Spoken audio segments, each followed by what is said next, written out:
Everyone, good morning to all. It's an immense pleasure for me to welcome you all to this session of our today international seminar. Today we are very privileged to have a distinguished expert, Dr. P.S. Manjula, who will be delivering the lead lecture on empowering tribal women of the Nilgiris, tourism and entrepreneurship as pathways to sustainable development. Dr. Manjula is currently working as a faculty in the Department of Management Studies, University of Madras, and has more than 2 decades of experience in teaching and research in management education. She did her PhD from University of Madras, and her research area is organizational behavior. She has been bestowed with several awards, including the Best Thesis Award, Best Research Award, and Outstanding Woman in Management by the Center for Research and Design for her research contributions. She has published more than 56 papers in UGC Care-listed, ABDZ, and Scopus Index journals. She has authored 2 textbooks in management discipline and has participated and presented papers in more than 100 international and national seminars. I would like to invite ma'am for handling this session.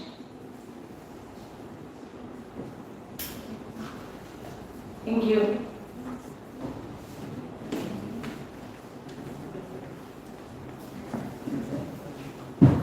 Thank you, Dr. Vijay, for that elaborate introduction. At the outset, I would like to thank the organizers of this international seminar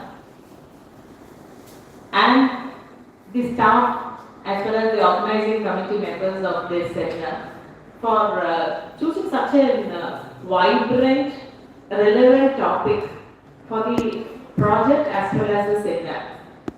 When I came here, one of the first persons that I got to meet was Dr. Ramesh, and I was in awe and really awestruck by the charisma, the passion that he holds at this age towards research and similar work.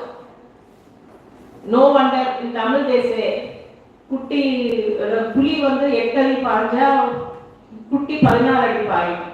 So I was not surprised to see Dr. Rahul. I know that he has able father to guide him. And the main person, the reason for me to be here is Dr. Sujay. I have known him since his days in Parakamata. I have been a speaker there at Parakamata as well. So with that, let me go on to this topic and its relevance to what we are going to talk about in relation to the tourism. I hope my conversation style is comfortable for you and you are able to follow. I'm talking about the empowerment of women from the Nilgiris tribal community. What is their scope for sustainable tourism and entrepreneurship development as far as these women are concerned? They say that when a person travels, that is what makes the person's perspective towards life totally different, and you become a master storyteller by picking up some threads from these travels. That's exactly what I'm going to do today. I know that I have a very young audience, so I don't want to bore them with all the research inputs and everything. One of the main reasons why I took this topic is because we are also doing an ICSSR project in our department, which is related to the Nilgiris tribal women. We are only in our nascent state and we just began our work. As I speak here, I have a team of people who are doing research in the department who are now working in Nilgiris. They have gone to Nilgiris and the field work, so they are trying to collect some data from Nilgiris. Probably if I come another 6 months later, I have some results to share from the study. Nevertheless, now why does Nilgiris get its name as Nilgiris? The main reason for Nilgiris to get the name is because of the Kurunji Malar, which is there in Nilgiris. Kurunji Malar is blue in color, and they say that is one of the reasons for the place to be called as Nilgiris. How many of you have been to Nilgiris? Ooty. Only a few hands going up, and one person there, 2, 3, 4, 5. Yeah, quite a few of them. But what are the things that you should be exploring there? What is it that we are missing? They also say that Nilgiris got its name because of the blue hue which surrounds the hills. So that's why it's called as Neelamalai or Nilgiri. Dr. John Sullivan, who was the first collector of Uttamagan, was the first person who made a survey of this place, including trying to understand the terrain, because you know that the Britishers were the first people who explored this place, apart from the native tribes who are based out of Nilgiris. So when they went there, then they started trying to understand what are the resources there, and they thought that it was having a perfect climate like Britain. So the climate was perfect for them to settle down, and then they slowly started developing the tea plantations there, and they moved to Nilgiris. Now, till a place is in touch with a new habitation or a new population, they try to retain their ethos and culture. When you come in touch with a new culture, then slowly you also change, and that's exactly what happened to Ooty as well. So what I am going to share perhaps in my first part of my slides. So I am going to have this as 3 parts. The first part of my talk is going to be on my travel experience of being to a place called as Alaska. Alaska is a part of US, and it is a state which was taken from USSR. So this is the only state which is in the northern hemisphere of the whole of American continent.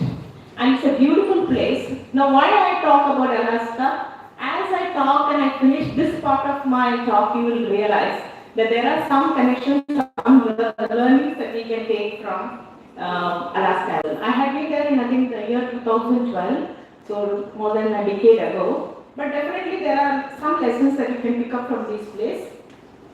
So I will introduce you to a brief tour of Alaska. What are the excursions and tours which are available in Alaska? What is that people see when they go to Alaska? So if you ask any American, they will say one of their to-do list is to go to Alaska, to see Alaska, explore Alaska. Now what is there in Alaska? What does one do as a tourist when they go to Alaska? One of the most important things that they do is the whale watching. Can you tell me what is this whale? Blue whale. Not the blue whale. Name of this whale? Anybody? Hunchback. Who said that? So you only said. Okay, give him a very good hand. He said humpback whale. Now these are migratory whales, which very astonishingly scientists have found out that whales sometimes travel as far as from Australia, New Zealand to the waters of to the Alaskan oceans, but they don't generally breed there. They go to Hawaii when it becomes warmer, but they come in search of food here, which is plenty of planktons, and they call killifish. So they actually survive on these fish, and therefore, and also salmons. So that's why they come to this place. And anybody who can tell me what is the mechanism by which these people eat? What is a baleen? Have you heard this term, baleen? Baleen is a string of keratin, a network that these whales have in the mouth. What they do is when they go to feed, they just open their mouth and they let the entire sea water come into their mouth along with the fish. And then through these baleen they filter it out, and the water goes out from the mouth, and only the fishes are retained inside the mouth, which they gulp up and they eat. They also use this bubbling technique. So they have this knotting. There are 2 holes in the on the head, through which there will be sprouting of water, and they create bubbles to entrap their prey. So that's how they circle around the prey. They create these bubbles, and then the prey are caught in that space, and they then eat them. There are also okra whales, which is the white and black color dolphin kind of whales. Have you seen? Yeah, so orcas are also very famous.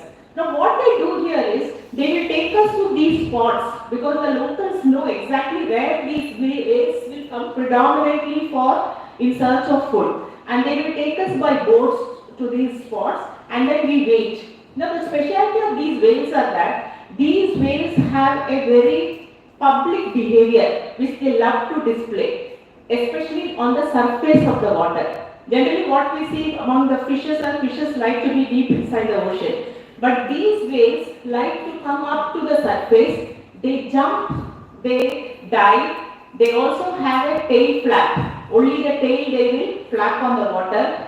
They will do in sync with other whales.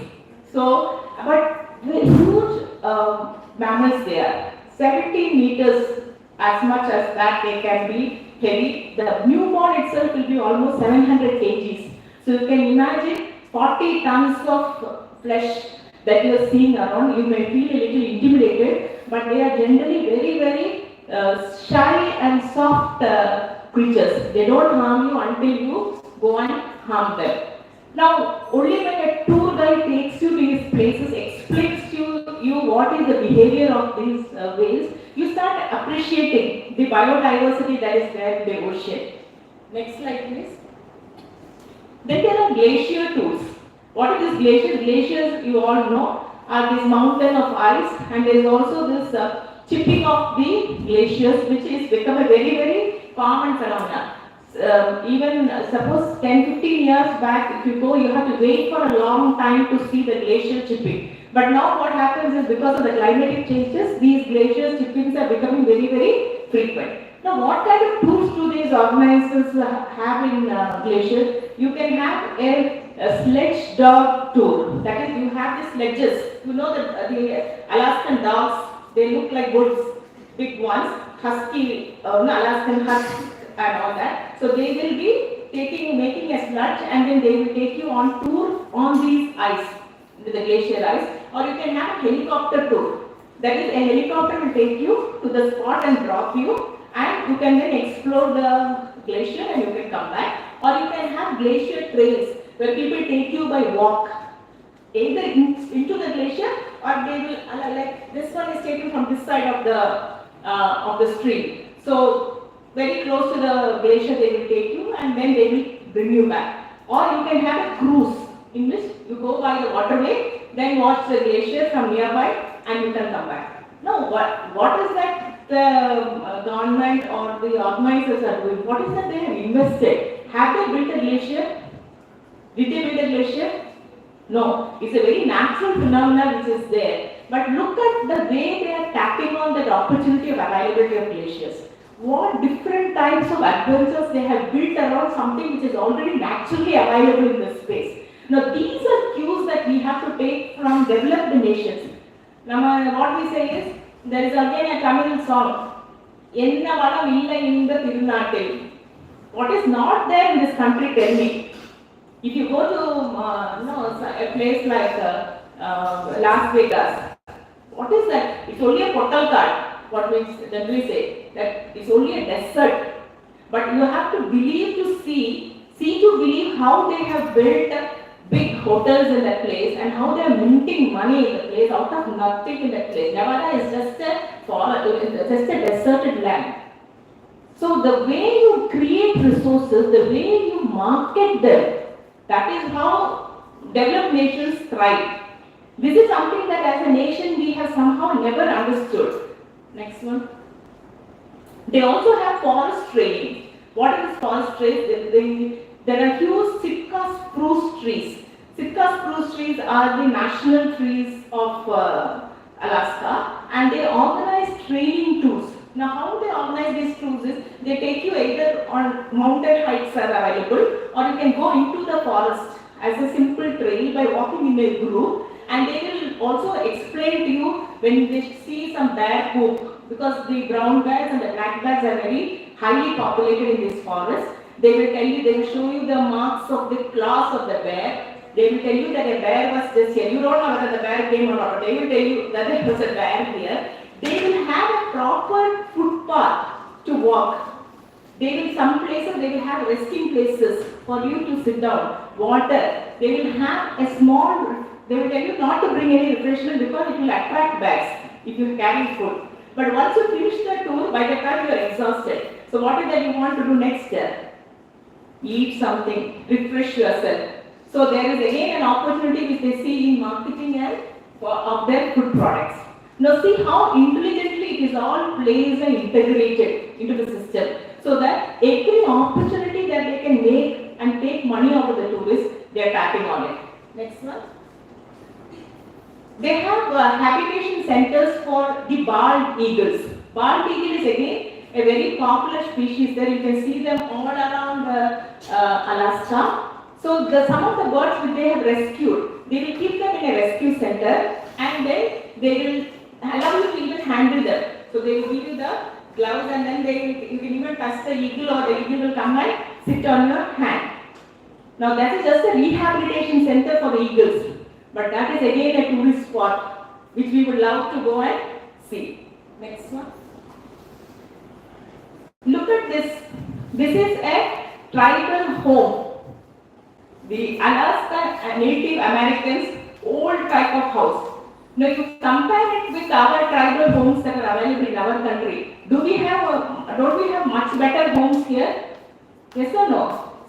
Definitely yes. But just 2 or 3 logs they have kept and then there are some sheets covering it. But of course there are these birch tree leaves which are put as carpet because they are able to keep the place warm, the tree leaves. And then after the tour is over, they will give you some hot drink to have, and not hot drink, but just like rasam, some hot drink which is a concoction prepared from some native herbs is given to you as to drink along with a snack which is a native snack. They explain to you how these people have been living, their hunting practices, what kind of tools they were using, etc. is explained to you. So that's all that they do in that tour. Next one. Of course, the Alaskan Cultural Heritage Tour. Yesterday, I told you my team is working in the Nilgiris. Yesterday, they sent me some pictures from the tribal museum, which is there in Ooty. Now, all those people who have been to Ooty, has anybody gone and visited that tribal museum? I am definite that it will be answer will be no. Why? Because there is no marketing effort for these museums. But when you look at a place like any developed nation, any of the museums is actually integrated with their tour plan. Now, if you have a museum, you should also be integrated with the native tour plan. If somebody gives you an option only, you will also select some place like that. Otherwise, it becomes an isolated place where nobody goes, only government is spending money in upkeeping and maintaining that site. That's all that happens at the end of the day. Next one.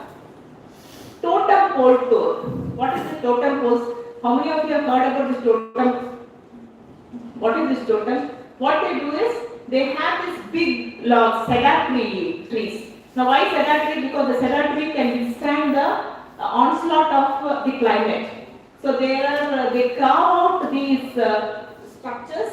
These are all again tribal structures. Every clan will have its own animal. And some story related to that family is actually etched out on the totem pole. And they erect it in front of their house. So that is a practice there. So they take us on totem poles tours to explain how the totem pole is made. So you can see an artisan who is creating, who is carving out the totem pole. And they will also take you to the centers where they are making it, and they will also take you to the totem pole sites and explain the story behind the totem pole. So there are some animal figures. Why that animal figure is there? What is that totem pole trying to communicate to you? So, and it is some 1,000, 2,000 years back, dates back to that time. Next one.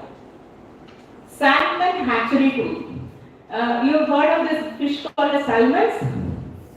Yes or no?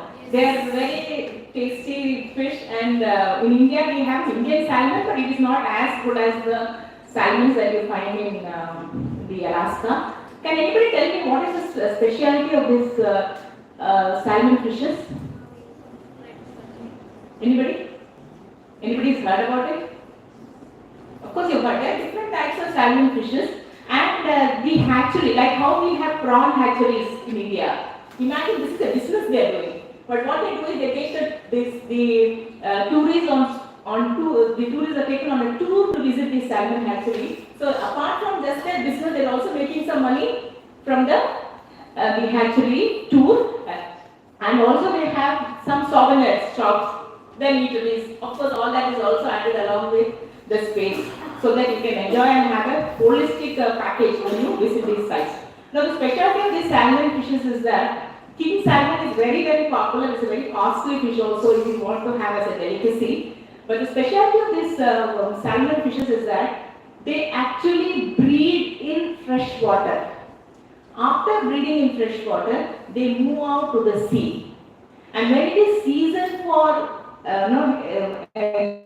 for laying eggs, what they do is they come back from the sea to the fresh water. Now, what happens mostly is from the fresh water, the seas are little lower down. Now, when they have to come back, that means you have to jump. And also because of the difference in the water type, the scales are all gone, and it is very difficult exercise for the fish to come back. But it is so strange that whichever place they go, these salmon fishes come back to their place of birth. How they do it, why they do it, science still has no idea. But that's a strange behavior of these salmon fishes, that they come back to the same place where they were born, no matter how far they have traveled in their lives for spawning.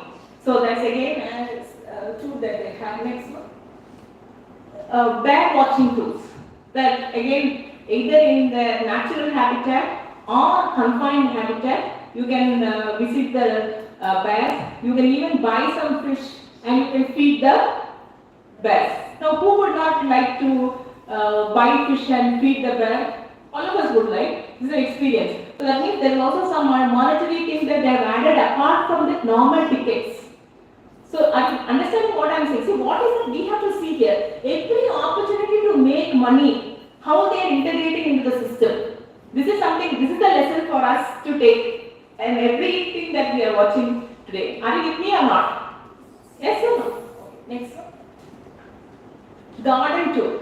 Is there any specialty of the garden that you are seeing? In Nilgiris also we have n number of gardens. Lovely gardens, I must say. But what is the specialty of this garden? Can you see and tell me? I don't know whether the image is very clear. The last one to the left. What is that you see there? What is that you see there?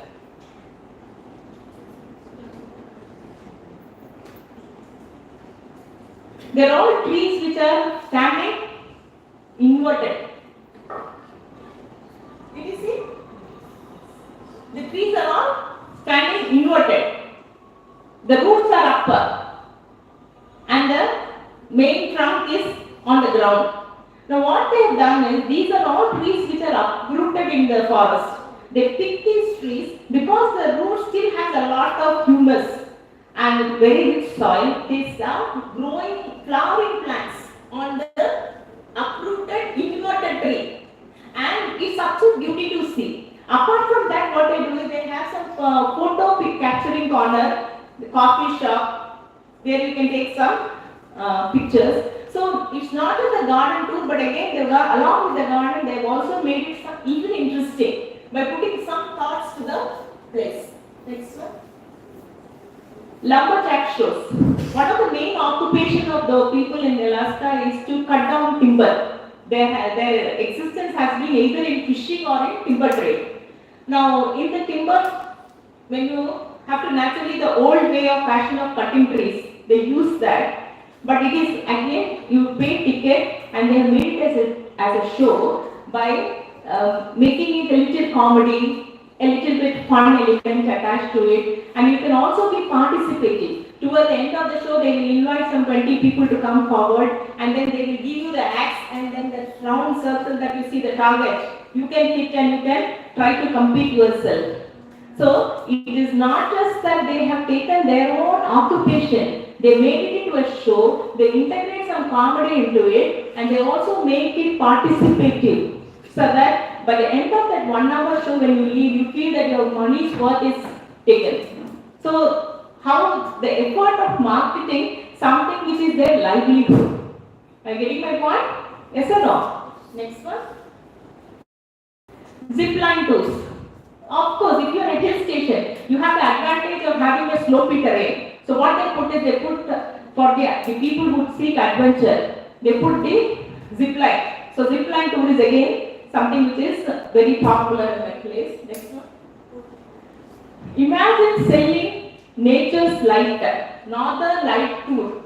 Northern lights are very popular in Alaska as well as in Norway, Sweden. Also, the northern Europe also you can see that it's a natural phenomena. That these lights in green, yellow, blue dance on the skyline.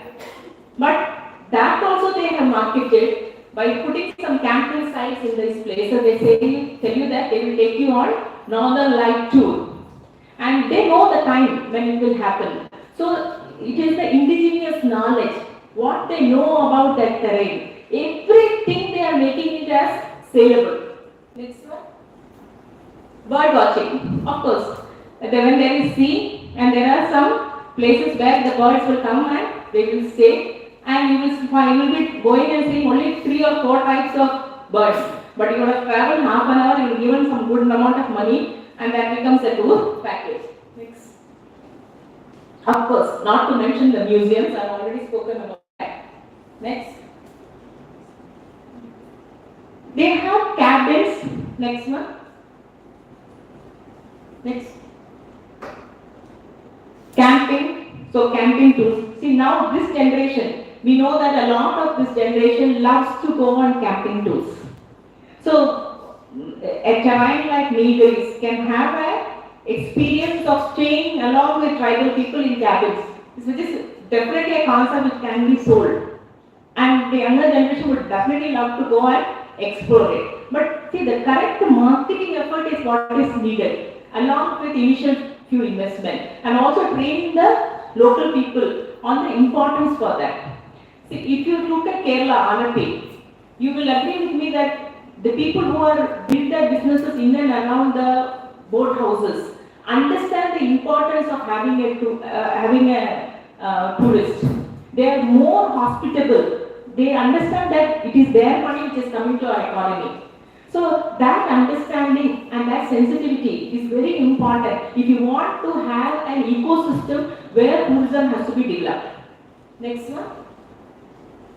Of course, along with the camping, you can organize campfire. We can have some fish grills or chicken grills and have some little snacking. All that is welcome.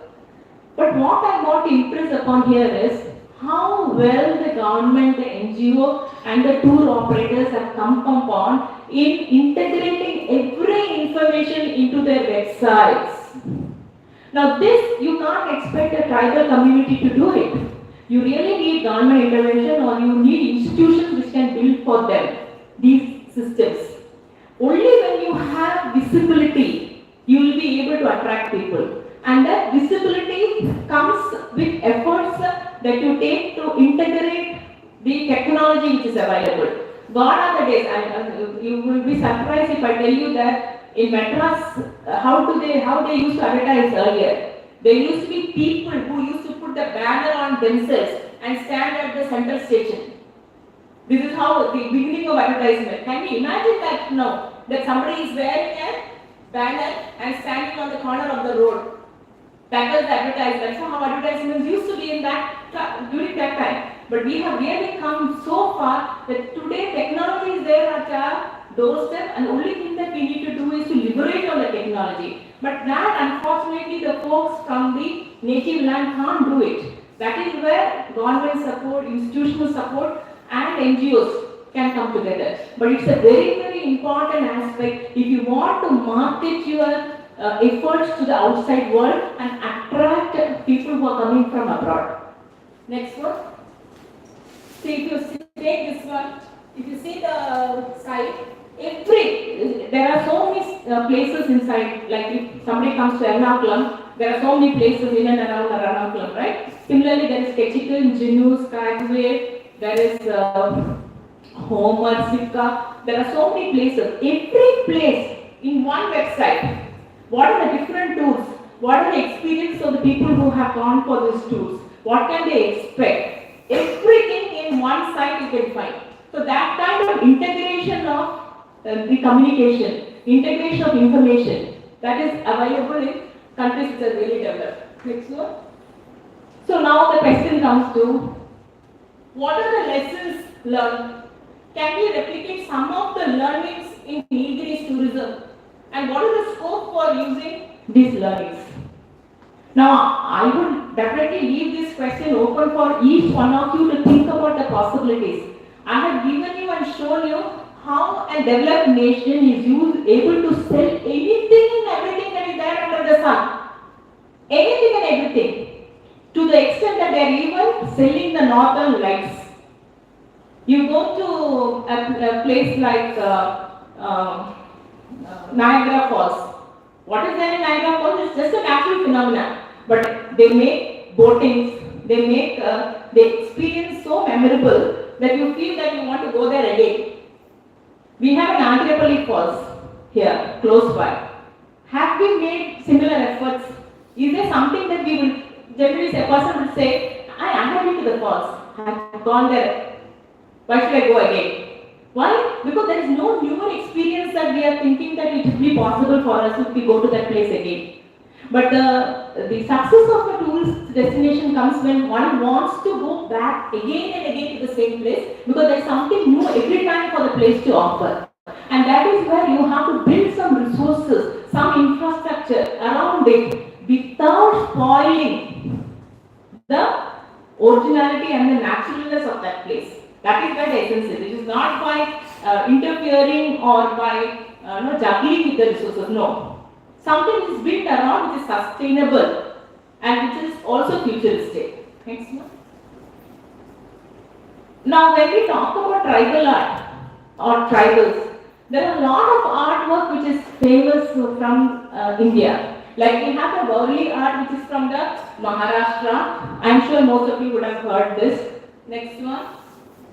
The gold art which comes from Madhya Pradesh, or the Madhubani art which is from the Mithila, that is from Bihar.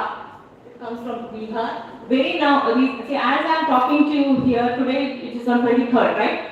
Till tomorrow, that is from 15th of November to 24th of November, in the heart of Chennai city, there is a tribal exhibition which is going on. This is a pan-India tribal exhibition which is with the Ministry of Tribal and Ministry of Tribal Affairs as well as the government of Tamil Nadu have joined, and it is opened by the government, and they bring in artisans from all over the country. Now I feel that's a very good effort. On 16th or 17th I myself went there and I brought a Madhubani art. A Madhubani art from the artisan. It's a this much piece of an art and it cost me 1,500 rupees. Maybe it was little expensive, but I didn't mind because I thought that at least I'm buying it from a tribal artisan and he will get benefited out of it. Now this is a government effort. See, unless otherwise government sees that these art forms need to be kept, like we have our Kalady. How many artisans are there to preserve that? We don't hardly know. Correct? So, any art form or a cultural form, unless otherwise it is marketed, it will die. At least, or they should integrate it with our system. So somebody tells you that a YouTuber will go online and tell you that if you have Vishu celebration, if you keep an Kalady in the Vishu Kali, then it is very auspicious. Somebody tells you that. What will happen to the Kalady sales? Do you think it will go up or not? Definitely it will go up. Because today we know that influencer marketing is such a big thing. So, but the thoughtfulness of integrating it and making sure that our art forms survive, that is essential. Unless that thought process, it goes into that thought process, it may become very difficult. Next one. Or you can have the Patachitra art which is from Odisha. The Bee art, which comes from a couple of places, because the Bee tribe, they are the ones from Madhya Pradesh, Rajasthan, they're in a couple of places. Gujarat also they are there. So it's Bee art. Much of these use natural dyes. That is the specialty of these arts. And then we have color editor. This is not on the canvas, it is just done on the ground. And they make colorful patterns, especially related to goddess Kali. So that is what, and it is from Kerala. Now there are a couple of tribes, and every tribe is actually dwindling in population as far as Nilgiris is concerned. A lot of tribes, there are tribes like the Toda, the Kota, then the Kurumba, you can see from here, the Badaga and the Panyas. And if you look, every tribe has its own distinctive practices. Everybody has their own distinctive sources of income. They have a distinct role. And they are a highly self-sustaining community by themselves. They have their own agriculture, they do their agriculture, they make their pots, they have their cattle, they eat, they are happy, they marry within themselves, they have a small community living, and that's how they have been surviving.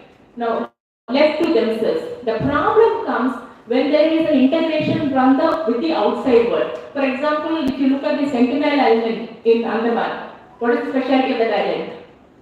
Sentinel Islands. Exactly. There is no contact with the outside world. So what happens? They will be happy within themselves. Whether it is good, bad, that's a different thing. But they are self-sustaining. They don't want anything from outside. They can survive by themselves. Every tribe in India has been essentially of that nature. The problem comes when there is an interaction with the outside world. So then you have to move. Now most of these tribal population that I am talking about, they are all educated. For example, you yourselves know a Badaga tribe who is very famous. She is a popular actress. Whom am I talking about?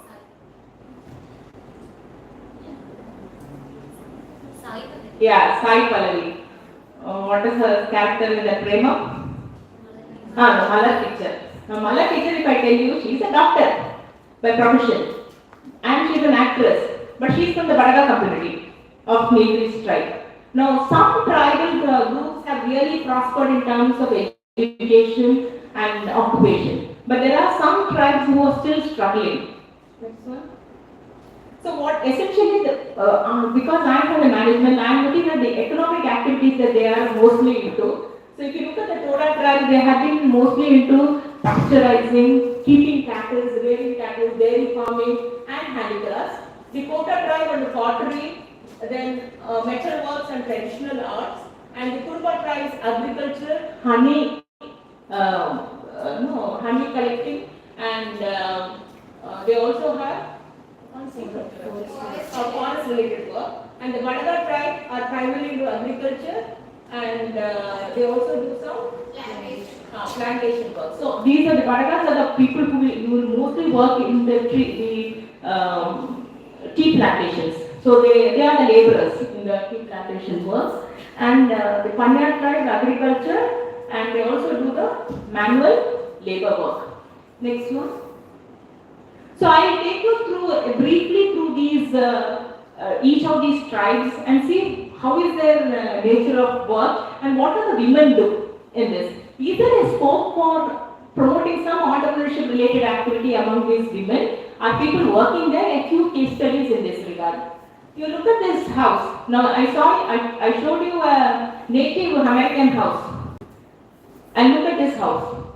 Such a beautifully made house from mud, stones, and the other natural resources that are available in the forest.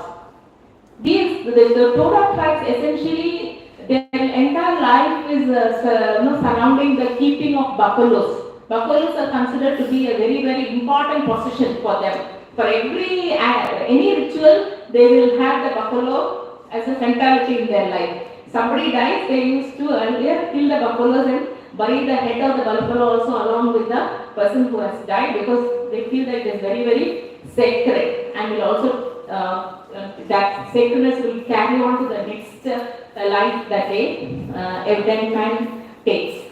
Next one. Now this is the traditional embroidery that the the Toda tribal girl, and this embroidery is mostly done by the women of the Toda group. The women are the ones who know. So it's done on white cloths and along with black and red threads are woven so beautifully that it becomes a very beautiful pattern. Next one. Now this is a site which is kept by the government of India called as Tribes India, where you can get these. So imagine if any of the actresses, let us say Nayanthara, uses this pattern or this tribal shawl in one of her movies. That is enough to make it a style statement. But as I said, there has to be effort. When our Prime Minister wore the Assam's gamcha, it was a big news. What did Narendra Modi wear? He wore the Assamese gamcha, that's again a shawl from Assam. So there was some talk. So it is very necessary that we create some talk and we create some commotion. Even a good product needs to be marketed. So they say no, even a puri needs to be packed on its back for it to rise up. So similarly, even a good product may sometimes be needed. We need it to be marketed well. Next one.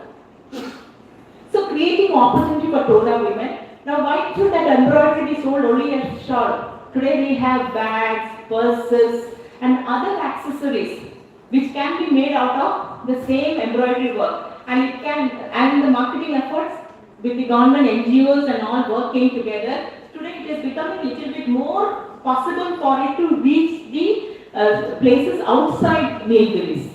Next. The Irula tribes. Maybe I should take a reference from Jaidi. How many of you watched that movie Jaidi? There is some tribal community that they show, that's the Irula tribe. So the primary occupation of the Irula tribe is to catch the rats and snake. The government of Tamil Nadu uses the indigenous knowledge of this tribe to actually catch the venomous snake and take their venoms. And they are also highly knowledgeable when it comes to medicinal plants and herbs in the forest. They are so knowledgeable. I'll talk about this a little later, but can you go to the next slide? Yeah. So now they are talking about the ethno-medicinal plants, and they are trying to now compile it to the knowledge of what is it that these people know from the forest. Now if you look at Kerala, essentially, we have this Ayurvedic practices of postpartum care for women, which has such an important knowledge. But I can ask the young generation, how many of us are aware of it? Do we really know what is to be given after the delivery to the women? What are the things that they follow? This generation's part of it is not that if we want to have some good postpartum care today, all of us should go to an Ayurveda center and we have to stay in the Ayurveda center for the care. But these are knowledges that our parents had. The generation before me, till that generation we had that knowledge. Why is it is not there? It is not there because we are not practicing it anymore. And it will die if we don't document it. The same thing is there in any culture. These people, the amount of knowledge that they know about the plants is amazing. But it is now that slowly the concentration is going on trying to document their knowledge. Similarly, there was a slide before this. That is where when somebody dies, they bury them, then they collect some pebbles from the rivers and they place it there, or they may even shape it and cut it into some structures. Nowadays, because the weapons are little bit more better weapons they have, tools that they have, so they are able to even sculpt the same person's face and they put it there. Now, again, if you want to market and then you make this as a tourist spot, people who are interested in archaeology will definitely go. Or people who are studying as a student's tour when you go to Ooty, don't just go to Dodapada and come back. Go and show these sites so that there is also, and I told you, just not visits, but how can you make it as an experience for the people which is going to make, somebody is coming and spending 100 rupees. You should be able to extract the 50 more rupees from the person through some added on value service from the same space. Next one. Yeah, the Kota tribes. Next. So the coated rice are the goldsmiths, the jewelry makers. So you can imagine, but this is again a terrain for the men. The men are the ones who work mostly on these things, but the women work on the pottery. Next one. So these pots, is there some difference in these pots from the pots that we see in our regular life? Is there any difference? നമ്മുടെ വീട്ടിലൊക്കെ നമ്മൾ കാണുന്ന ചട്ടിയും കലം മാതിരിയാണോ ഇരിക്കുന്നത്? ഇല്ല. എന്ത് വ്യത്യാസമുണ്ട്? കളറിൽ വ്യത്യാസമുണ്ട് ഇല്ലേ? Because it's black. Because this black soil is taken from the swamps which are available in the near the chloride places, and it is the women who work on this pottery. Unlike the other places, Madras we see the pottery work is generally done by the men, but in the Kota tribe this work is essentially taken by the women, and they do. Now, if a person is doing pottery, we know that there are so many other allied things that they can be upskilled to. Today, if you have any house, the house interior decoration, a part of it is also the accessories that you buy. So the earthenware, if it is an earthen, imagine any decorative piece that you can upskill these women to create. Then, like what you have done with terracotta. Terracotta is still surviving because there are other things which are made out of the terracotta. If it is only the wares, then they also would have perished perhaps. Next. The Badaga tribe. Of course, I did mention about the Badaga tribe earlier. Next. So they are also having specialized jewelry, and they make this jewelry, but they are little sophisticated among the other tribes in that area. Next one. But their knowledge about millets is amazing. One of the primary diet, and we know that 2024 has been the year of millets, and very slowly we are coming back to the era of having and including millets in our diet. Tamil Nadu essentially they used to have rice only during celebrations like Diwali, Pongal. That is when they will eat rice. Other days they used to eat millets only. But that knowledge is slowly gone away, and now they are all become a rice-eating population, and with that has come lot of other ailments like diabetes and allied things. Now slowly the millet culture is coming, and the kind of cuisine that the Badaga women can make out of this is again great. So you can have a tourist attraction where they can also have something, a restaurant of some millet snacks, something which can again attract people, and also sell the cuisine that the Badaga women can make so wonderfully well using millets. And even to preserve these millets for the next generation, because the variety of millets that they have is again only they know. We know only some like Same, Kudirewali, and foxtail. But foxtail is more in the northern North India. But the other millets are slowly again the varieties are dwindling. So unless otherwise it is preserved, they will also die. Next one. Then the Kurumba tribes. So traditional occupation of including tuber, and as you can see that the Kurumba tribe who is making some paintings. So I showed you a lot of paintings earlier, like the Gond painting or the Madhubani painting, but we never heard of Kurumba painting. Why? Because again it is not marketed well. They use natural dyes to paint natural trees, birds, animals, men. It looks much like the Madhubani painting. But again, there is very little sales effort, and very recently only, slowly it is being taken up to market. Next one. So you can see there is a website to sell this. Next. And the Panya tribes are specialized, especially the women make lot of hand-woven baskets. Okay. Today again, if you sell it properly, tell me one house where there is no moram. Any house, anybody's house where there is no moram? Moram is now plastic moram. Plastic moram. Again, see that is again something that we have to ask ourselves.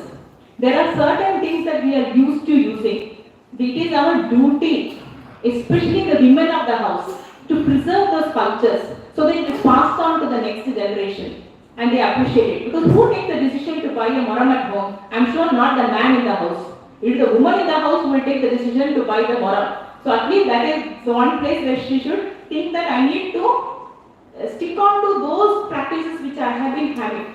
See, imagine this, if you take pride in having a dim sum or what do you call that, the Chinese dumplings. I'm not Dumplings. yeah, momos. Okay, and the momos, you all feel so happy and proud if it is steamed in a bamboo basket and given to you. Correct? We have been using that in our states, the bamboo baskets. But how many houses are using the bamboo basket now? Hardly any. So that means something that we were using, we stopped using. So that is necessary that if we want to promote and sustain a culture, that habit little bit we also have to have in our house. So that it is not just that practice, but we are also supporting the livelihood of people who are associated with it. Why do you think that we have this tradition of celebrations, everything in our state? Every 15 days we have one celebration.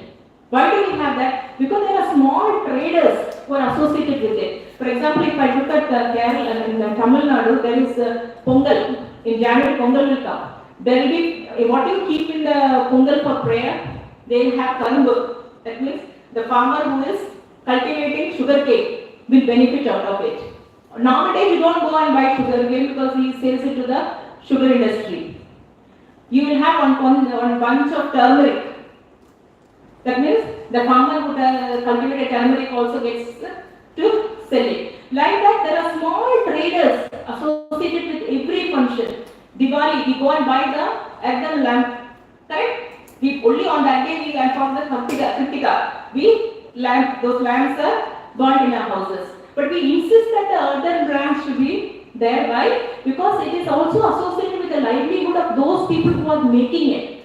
Pongal is made in a new earthen pot. That means the potter who is making it also gets a share of my celebration. So it is not just my individual celebration, but there is also an entire community's well-being that I am shouldering through the celebrations that I have in my house. It is not only that I am happy, but I am also cause for the happiness of many whose lives are intertwined with those traditions that I follow. It is therefore very important. I see today a culture of people wanting to celebrate Halloween. In my own apartment where I live, the Halloween was such a trick or treat, big function. I was just wondering why we don't have to do it. Instead, we need to tell our children that every small celebration that we have, why can't we celebrate our things? That will be much better than adopting. I have nothing against the celebration. It is only that what is the need for celebrating something which is not ours? We have 101 festivals in our country to celebrate. But are the children interested in it? It looks like a function for the parents. But here, Christian trade is a function for the children to celebrate. There is a Children's Day which goes without any promotion in our country. These are things that we need to think and give very serious thought to if you really are interested in preserving the culture of this nation. Next one. And I told you honey is a very big source. Now what they have done is, though it's the men who are essentially part of the honey collecting effort, but today women are trained to put up small units where they can actually clean it and they can sell it. Again, the marketing effort of this honey is very, very important. Next. So a few case studies. So Shakuntala Gowdan is a Toda artist who is, and she is also training a lot of people on embroidery work, and she is also associated herself with some NGOs. Next one. Lakshmi Panya, again she is a community leader and a person who is working on bamboo handicrafts. So there are women who are coming forward. See, you have to understand that these tribal women are essentially by nature very shy. Only some communities like the Badagas and the Toda women are little enterprising. But otherwise, if you look at the Panya women or the Yula women, they will always like to be in the background. They don't like to be in the front. So you can take some effort to actually bring them on the forefront, make them understand that your skill is important and to help to revive it. Next one. Parvati, she is an organic tea farmer and she is also training others, and she also kept a small unit for processing these organic tea, packaging it and selling it also. So I would like to wind up with this last one thought on why did I say that we should be looking for sustainable practices? How many of you have heard of this plant called as lantana? Yeah. What is the problem with lantana? Lantana is not an welcome plant.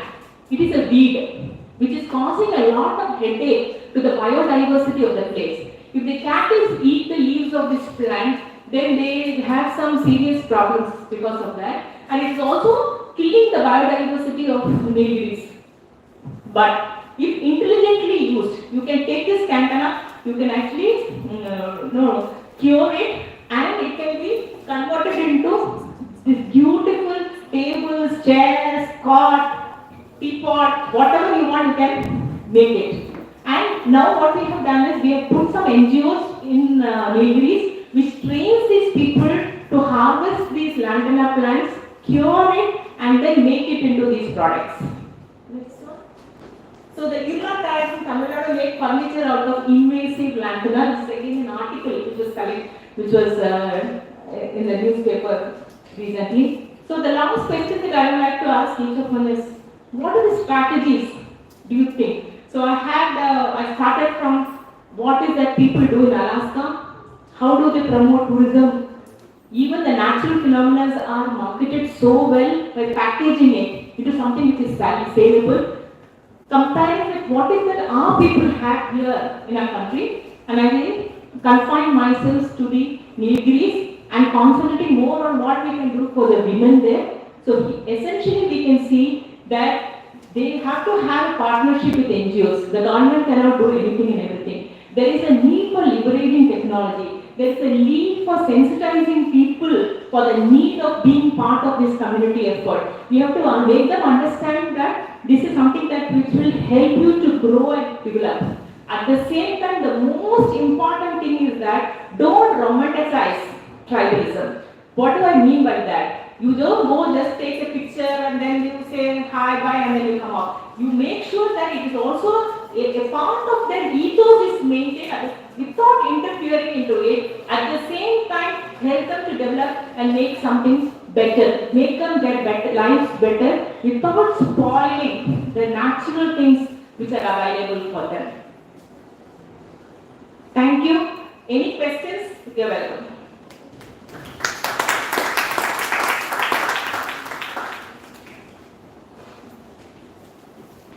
I hope I made some sense.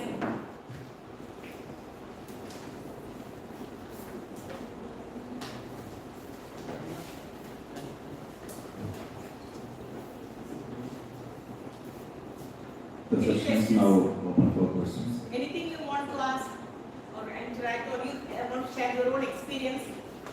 And let me tell you that most of the pictures that I have used were all clicked by me. Good afternoon, ma'am. Yeah. Ma'am, it was a wonderful session. Ma'am, I have a doubt. Actually, I belong to Coimbatore. So I have, since it is related to women entrepreneur, this Prasava Raksha is famous here in Kerala. But we don't see like this in case of Tamil Nadu in other tribal areas. Why is it? Even they are promoting here. We see an advertisement like under Kalady. It is more beneficial also. Why it is not so? We haven't seen any advertisement or something like Resourceperson. It is more to do with the practices that a particular community or area is confined to. If you look at Kerala, essentially we have been all people who are practicing Ayurveda. But in Tamil Nadu it was more Siddha. And correct. So that difference of so you can see that difference in the practices. And also you must understand that as a population, genetically, we are tuned to accepting Ayurveda. It may not work for some because their genes is not attuned to accepting it. For some, only when they eat Ayurvedic medicines, they feel that they are benefited. For others, it will feel, but you ask any of the Kerala fellows, they will say that they have had a little bit of Ayurveda something and they became alright. Why? Because genetically we have been modified to accepting it because it has been practiced over years and generations. To tell about my experience itself, I come from a family where my father's great-grandfather was with the Travancore Maharaja and he was an Ayurveda doctor there. 41 generations they have been practitioners of Ayurveda. So that difference and so, but after that generation nobody took on Ayurveda. They went to Indian Army and all that. But this generation, my sister's daughter has taken up Ayurveda. She is so happy to have, she enjoys studying Ayurveda. So we sometimes feel that maybe genetically she has got some traits from the previous generations. Okay, then another question is that most of us used to prefer Uti education, right? To make our children to study in an Uti convent. Why it is so? What is benefited from that? Whether I want to know the education system differences. Very nice question. I enjoyed that question. Nowadays culture. I would ask you, now that you have been hearing me for 1.5 hours or so, how much do you think was my school fees? Want to make a guess? Lady, you can tell. What's your name here? Mitra. Mitra. Mitra, make a guess. What my school fees? How much I paid monthly as school fees? They come here or they are in Uti? Somewhere I paid, wherever I paid, it was in India. So, what do you think was my school fees? Maybe around 10,000 something. 10,000. I am quite an old lady, yeah? Please, you have to believe it. 5,000, 10,000. 5,000, 10,000. Okay. If I tell you that till 9th standard, I paid 5 rupees as monthly fees, and from 9th standard onwards, it was increased 3 times, that I was very upset, and I paid 15 rupees as monthly fees. Me and my husband went on a tour to Uti. This was before we had children.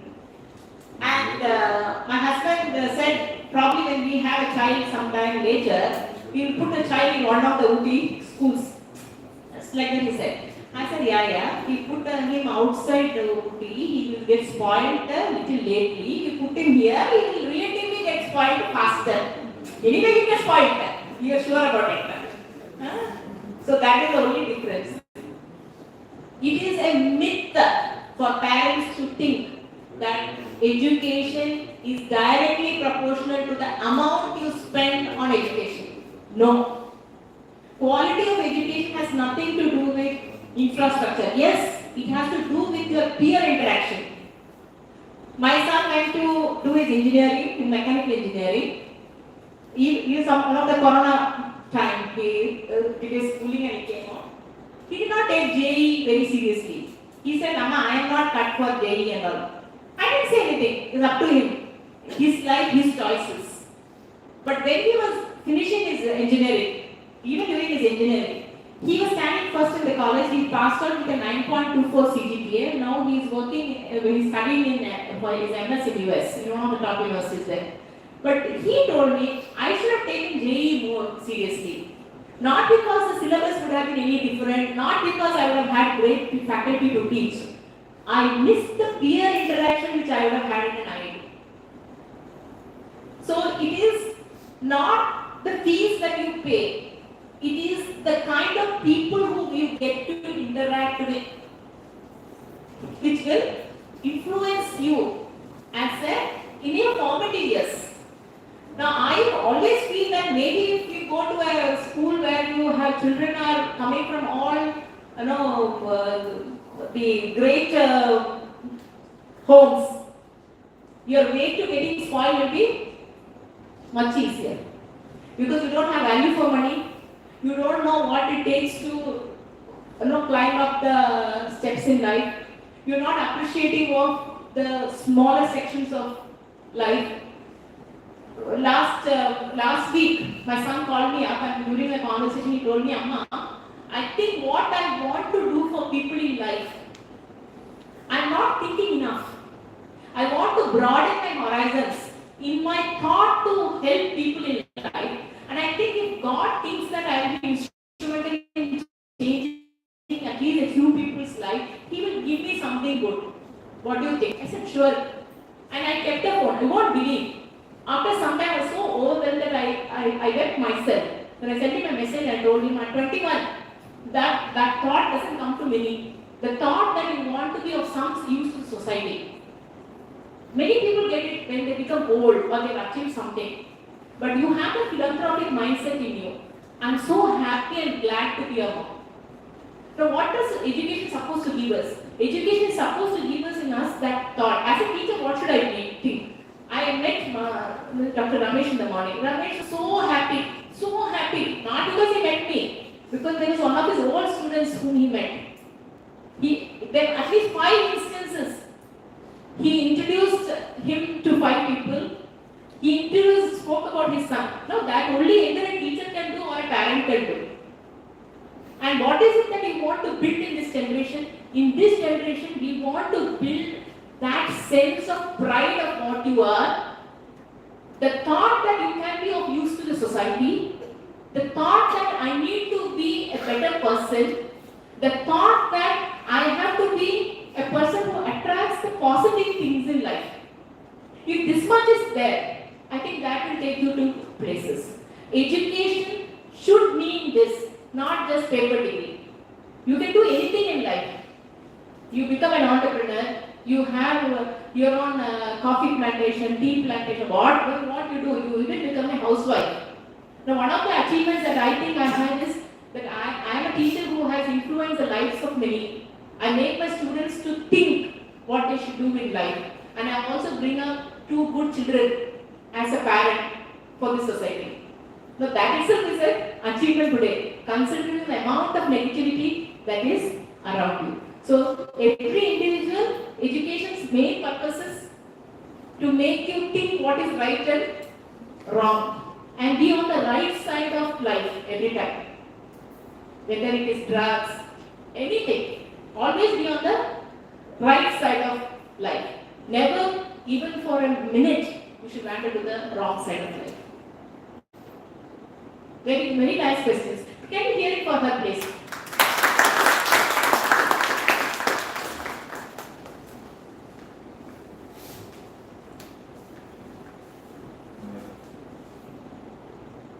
Any other questions?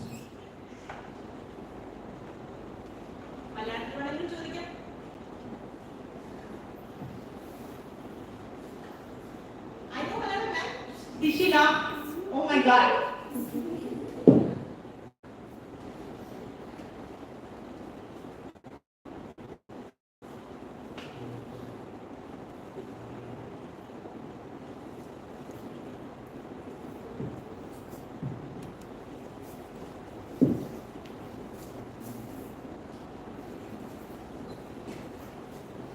So again, once again, thank you all. You have been such a wonderful audience. I saw a lot of nodding among the crowd, and you're all very receptive, patient. Thank you so much.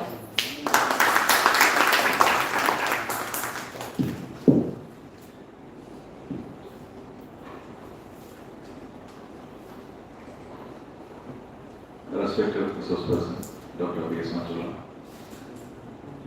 coordinators, participants, my dear students. It has been a thought-provoking session because after each session that we have had in the past 2 days, one thing that the members of the project, as part of which the seminars is being held, every time when a resource person is introducing a point, a thought-provoking point, something which is really enlightening, we are really happy because most of the thoughts that they have shared, we have included that as part of our project. So it's really enlightening and really happy to know that we are in the right path when we have toiled weeks of our efforts, especially our seminar convener itself. I think it has been around a few weeks since he has slept properly. You can see him online at around 2:30 in the morning, and you can see him here around 7:30 in the morning. So he has been toiling nights and all. But we are happy that we could provide you with at least some thoughts.